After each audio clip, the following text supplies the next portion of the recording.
sy miavaka magnerantany I Madagasikara.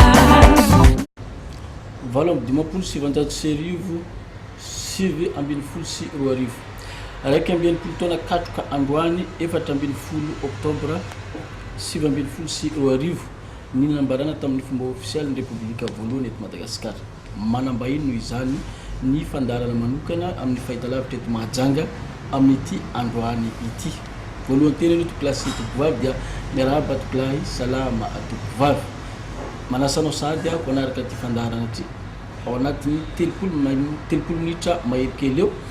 Ramatoa Bezaza Iliane no vahintsika amin'ity fandarana manokana ty. Miarabanao tokoa. Miarabanao namana Crépin.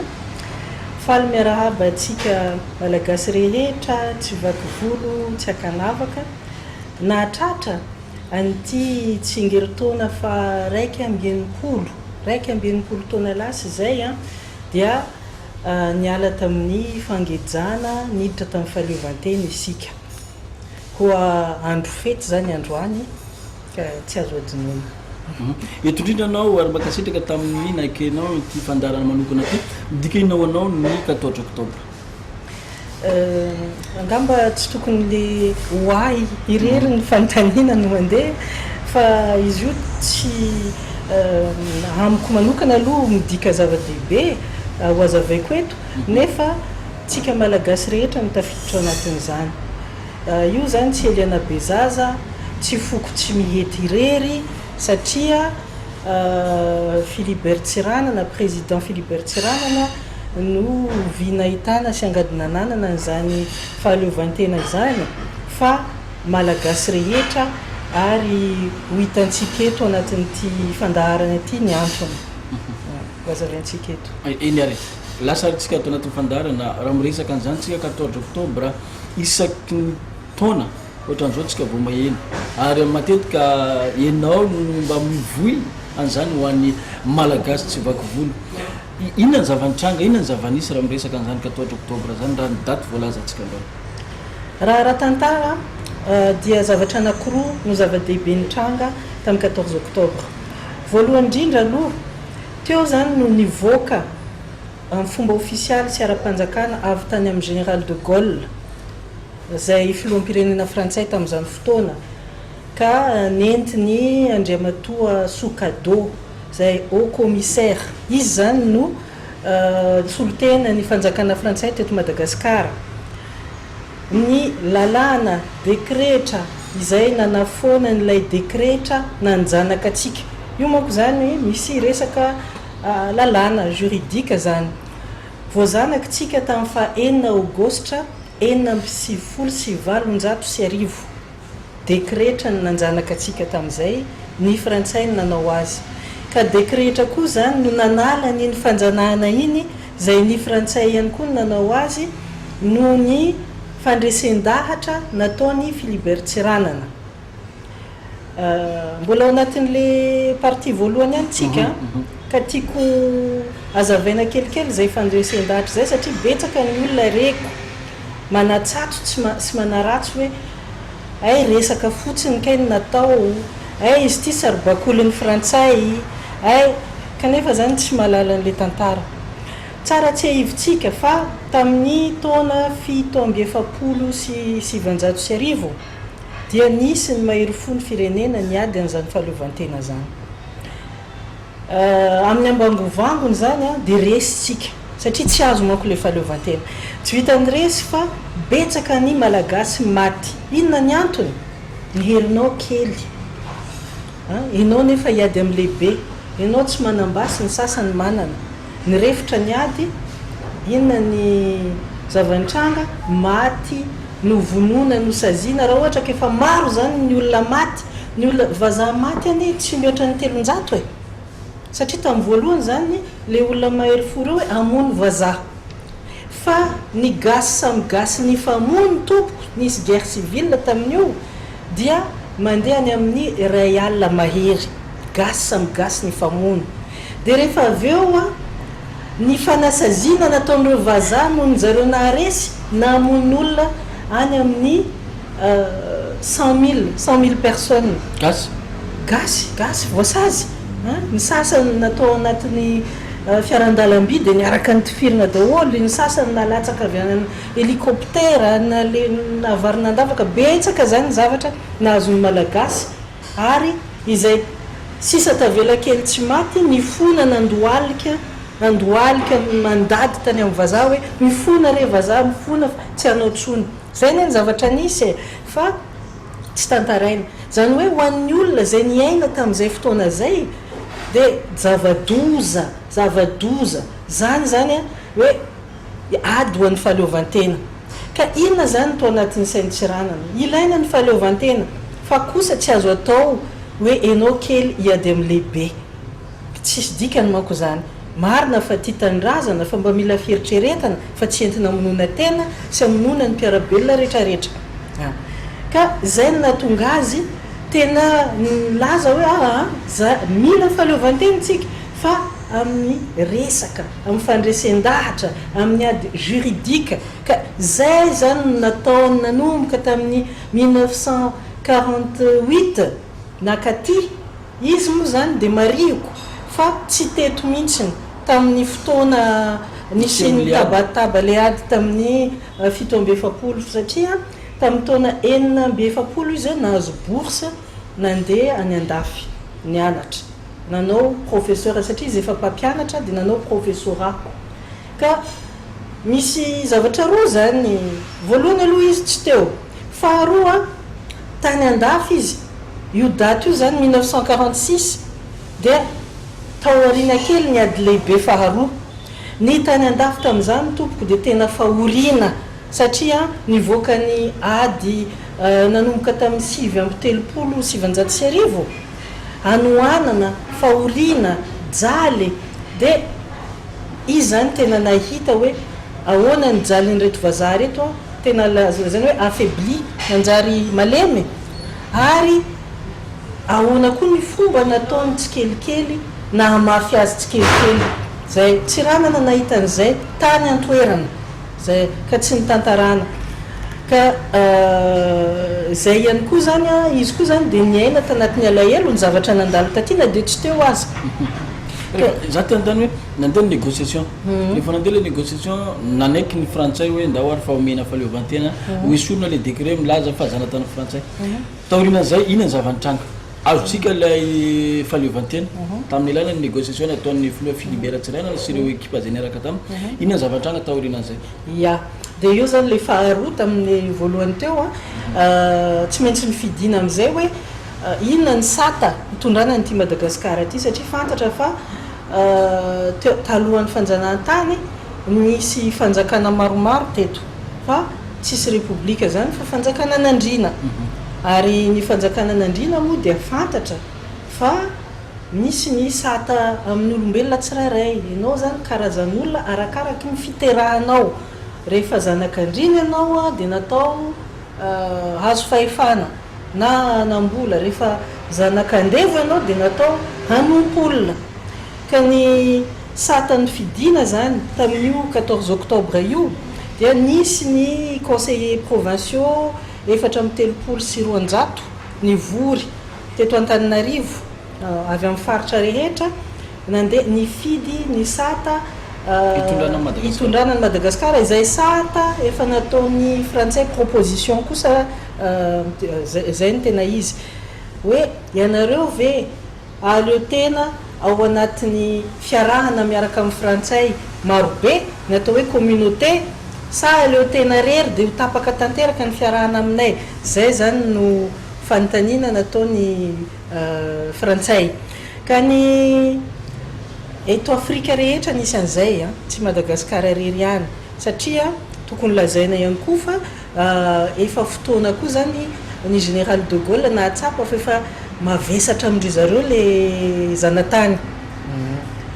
ka natao zany ny référendum talohan'io hoe ianareo ve hiaraka amin'ny frantsay eo anatin'ny communauté sa hitokamonina irery dia rehefa natao ny référendum atao alohan'io dia nivoaka hoe aleo zay hiaraka amin'ny frantsay eo amin'ny 1,700,000 ny mpifidy nanao eny 1 381 000 nanao eny dia eo amin'ny 300 000 eo ny nanao tsia zany hoe nanaiky zany ny malagasy fa hiaraka amin'ny frantsay anatin'ny communauté malotena fa ohatrany hitanareo la hoe commonwealth anglisy fanjakana malotena na Canada na Australie fa misy resaka fiarahana ohatrohatran'izay zany le hevitra dia aveo ireo conseillers provinciaux 4 reo zany dia nifidy hoe ho république ve itsika satria ka nivoaka ho heny amin'ny salanisa 900 nanao eny ka natonga ny Madagascar république tao anatin'ilay lazaina hoe communauté Andriamatoa Norbert Zafy-Mahova zany no nitarika ny fivoriana tamin'io dia Andriamatoa Tsiranana Philibert izay nanana statut na filoha ihany izy tamin'io nitarika ny rehetrarehetra raha tsy diso tamin'ny lycée Galenina nanaovana le fanambarana tamin'izay hoe ifa république à Madagascar raha fieritreretako manokana tokony tamin'io daty io zany ty daty androany ty zany no ankalazana ny fetim-pirenena malagasy ia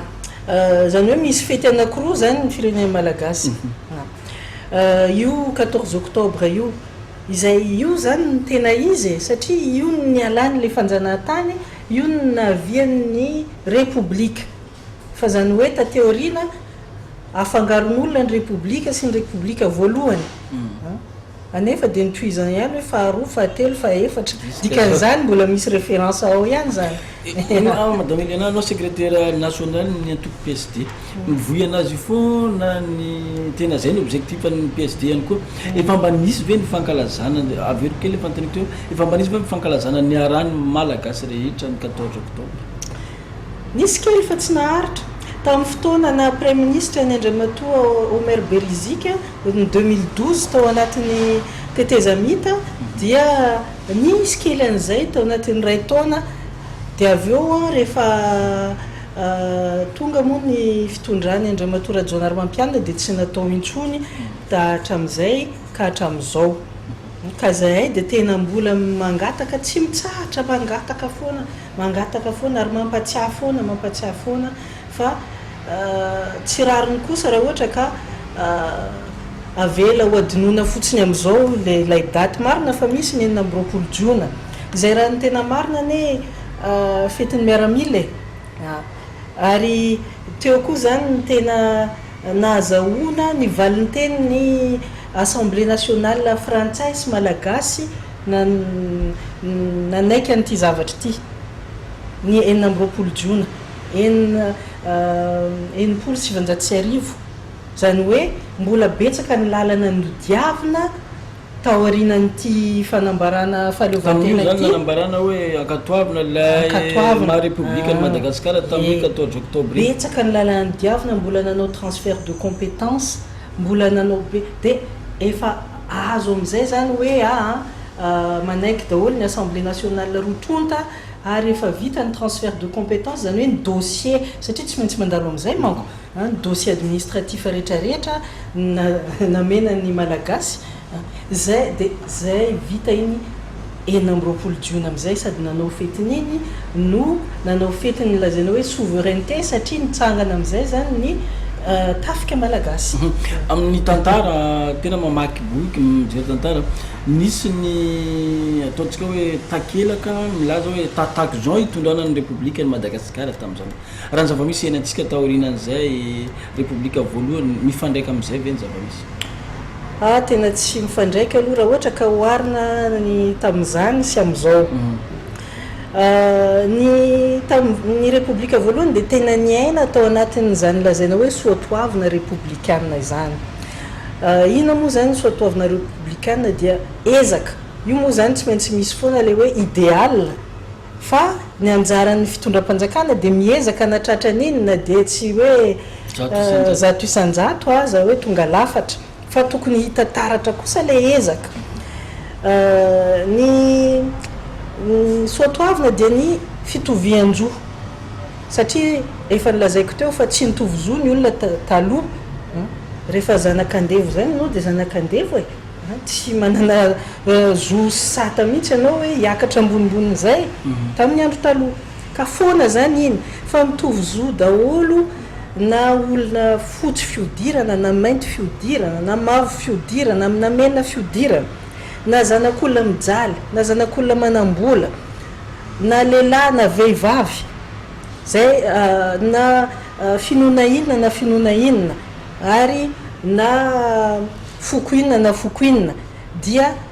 eo ambanin'ny lalàna iraisana lalàna fototra anankiray sy ny rantsa mangaiky an'ireo lalàna dia ny lalàna iainana andavanandro dia mitovy daholo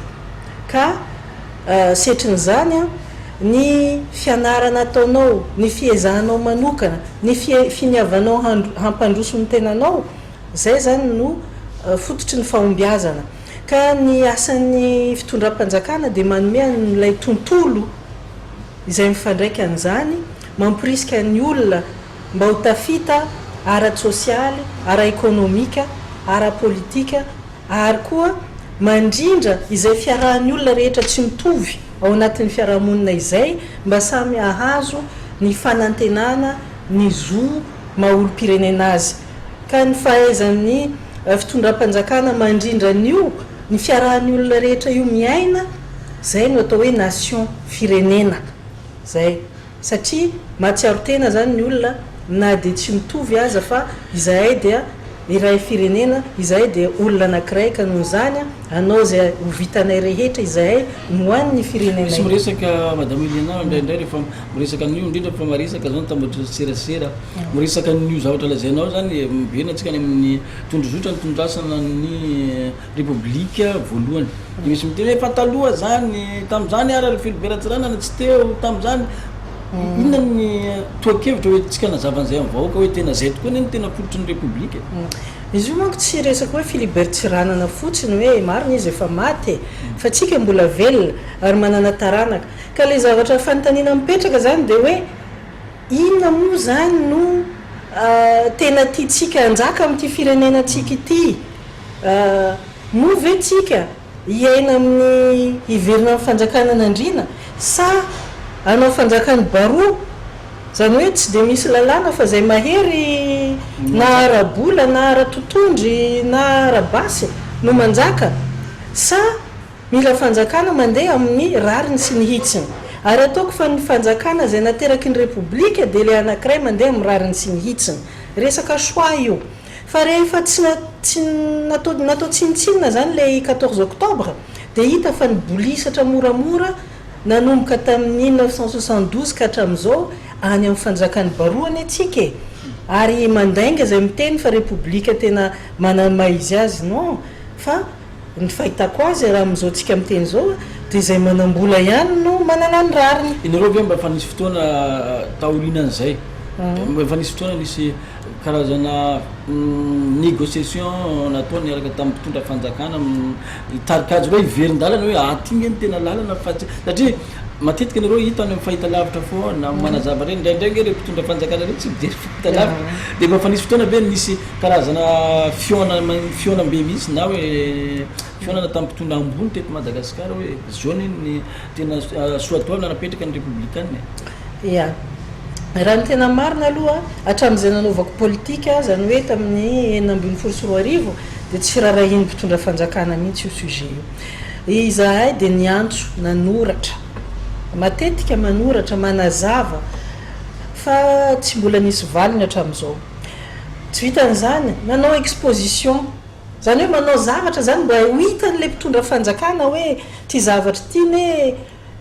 raha ohatra nareo ka mitsinjo ny asony vahoaka anareo dia oka mba ho jerenareo na dia tsy zahay no jerena fa ilay fotokevitra ary mba hiezahana apetraka fa dia hatramin'izao aloha dia tsy misy izany manao zao tsika tonga zao ny faharaiky ambienimpolo taona inona ny dingana manaraka ho atao mba hampahafantarana ny malagasy rehetra hoe itinge ka zao na tonga ny republika Madagasikara ny dingana aloha dia ataonay isan'andro satria zay olona manao politika zany fanaovana politika zany sy sanatria akory hoe fitadiavana seza fotsiny fa misy fotokevitra zay nazavako teo mba tiana hanova ny fiarahamonina satria manko matetika ny olona zany miresaka io nge famille filiberan-tsirana anareo de zay mahatonga azy sahirana amin'io fa zahay efa ty mahazatra anay de tiany hitondrany azy zay mahatonga me olo tsy mahazondraha marina aloha fa zay famille tsisy azo kosehana zany tsisy alana am'izany fa nefa tsy de hoe resaka famille loatra ne mahatonga ny hoe resaka fiarahamonina fa ny ahasoa atsika mianakavy zao a zanak'olona zay tsy famille anay anao concours mandoa vola be tsy toko tsy firoana mbola resaka famille ve zany anefa raha ohatra ka am'le fotokevitra zay itsangananay antoko PSD de zavatra tena tsy mety zany satria égalité des chances ho any zanak'olona rehetra na manana na tsy manana ka asakasaky zay miteny hoe fianakaviana zay tsy mila 19 amin'io zavatra io fa kosa malahelo ny fahitanay n'le firenena meratsy zany le fiarahamonina ohatran'ny sanatrika tsy manapetra noho ny tsy firarahana ny fototra satria le fototra zany raha trano zany tsisy fototra dia mitsingevaeva mangozogozo hirodana ka sanatria ilaintsika ve ny firodanana ka rehefa mirodana io de tsisy lalàna tsony efa manomboka nefa hita fa ny lalàna fototra hitsakitsahany ka atraizany fetra ka zay de miteny hoe ny fomba ampisy hasina ny ty fotokevitra ity zay entinay tsy voatery hoe zahay no fitondrana zay tsy maintsy manao an'izao foana fa ny anaovany fanjakana jour férié ny 14 octobre io ary mba amporisihana ny vahoaka heritreritra sy ny fanjakana ihany koa ny fitondram-panjakana zany tiako tenenina amporisihana ny vahoaka mba heritreritra tsy maintsy misy zany le fanontaniana satria efa mandeha dahoara zany le zavatra rehetra ka tsy mety zao fa sanatrika bara lavitry ny lela so de hiady mianakavy anao guerre civile tsika ny hafarany noho ny lalàna efa tsy mipetraka ka samy manao zay tiany atao zay mafimafy tontondro sy mafy basy ianao no mahazo ny rariny ka zay zany tsy mety efa mandeha de mandeha fotoanantsika madame Elina fa tiako antaninanao hoe androany zao ny 14 octobre inona ny hafatra inona ny mbola tianao ampitaina ho an'ny vahoaka malagasy mikasika an'izay daty zay indrindrandrindra satria raha ny tantara no jerentsika tsy vitantsika atao anatin'ny 30 minitra raha nazava ny tantara ray manontolo fa ny tena ambangovango no entina taminareo teto de fantanina manaraka ny fahitanao ny zava-misy eto amin'ny firenena mampanao politika anao indray zay am'izao amiditra amin'ny fafolo volana ny tondrany filohan'ny république Andry Rajoelina maranantsika ny fiarahana manao fahitanao ny zava-misy eto Madagasikara betsaka ny fitarainana ety sy aroa kanefa izahay atao amin'ny antoko PSD dia mbola tsy nisafidy hitsikera aloha am'izao satria tsy mora koa ny manao zavatra ka efa misy fepotona zany nomenay hoe ray taona vao miteny marina fa ohatrany efa ila tsy hoaritra eo satria ny vahoaka betsaka ny taraina ety sy aroa kanefa mo tsy zareriny atao anatin'ny antoko fa zavatra ny arahana nangalana fanapahan-kevitra io ka betsaka ny projet betsaka ny zavatra ao anatin'ny IEM betsaka ny velirano ka zavatra ray eny angamba ny arosinay eto am'izay hoe izahay de miandry ny fanomezana asa olona tokony izay no priorité betsaka ny etsiketsika aty sy aroa ataon'ny fitondram-panjakana am'izao fa ny olona mahazo asa de mbola tsy hita ary tokony izay no atao laharam-pahamena mba ampihenana ny fijaliana hoe ahoana ny ampidirana orinasa faran'izay betsaka mba ahatonga ny olona faran'izay betsaka koa hiasa satria tsy ny asa tao akory ny tsy misy betsaka loatra tsy ny olona hiasa ny tsy misy betsaka loatra ka inona no andrasana zay zany mba tsipikely amin'ny fitondram-panjakana zay de mbola tsy miditra loatra am'izany hoe tsikera mafy be mahery vaika izany fa mba ataovy re tompoko nareo fanjakana maefa ambony ao no mba hampihena amin'ny andavanandro ny fijaliany vahoaka ary eo koa zany ny PPN izay zao moa fidiran'ny mpianatra raha teo tsisy zay tsy mikaikaika na zaza ka zay koa zany tena mba mangataka aminareo nareo no tompony fanapahan-kevitra mikasika an'izany ilay fampidinana vidiny lasanty sy carburant mety kanefa tsy mipakaty amin'ny vahoaka satria ny vidiny frein bus mitovy ihany ny taxi be mitovy ihany ka zay zany tokony mba isaintsainany ihany koa lafiny sosialy zany any tena mba hitarainanay tapitra amin'ny fiarahana madame Elena Bezaza secrétaire national ny antoko PSD ny afatra ho an'ny mpijery atsika ho an'ny mpijery atsika dia tokony misaina mafy tsika satria tsika koa tompona andraikitra tsika no mpifidy ka rehefa hifidy tsika tokony hoe inona no fiarahamonina fidina fa tsy hoe inona iza ny olona fidina zay zany no afatra atao mpifidy ho avy zao ny fifidianana mera ka tokony zay hoe inona zany le fiarahamonina izay arosin'le candidat zay no tokony jerena fa tsy hoe izy ny candidat bogos sy manambola zay zany ihany koa zany no afatra ho amintsika vahoaka tsika ny tompona andraikitra amin'ny tontolo iainantsika tapitra ny fandaharana klasy toko vavy averiko hatrano fa Ramatoa Elena Bezaza secrétaire national ny antoko PSD Madagasikara no vahiny tato anatin'ny fandaharana manokana ity mazava ho azy fa mikasika ny daty ny 14 octobre zay mankalaza ny fa raiky ambinipolo taona amin'izao ty androany ity nanambarana fa firenena républicaine i Madagasikara nanambarana ihany koa fa afaka eo ambanin'ny fanjanantany ny frantsay mankasitraka tokolay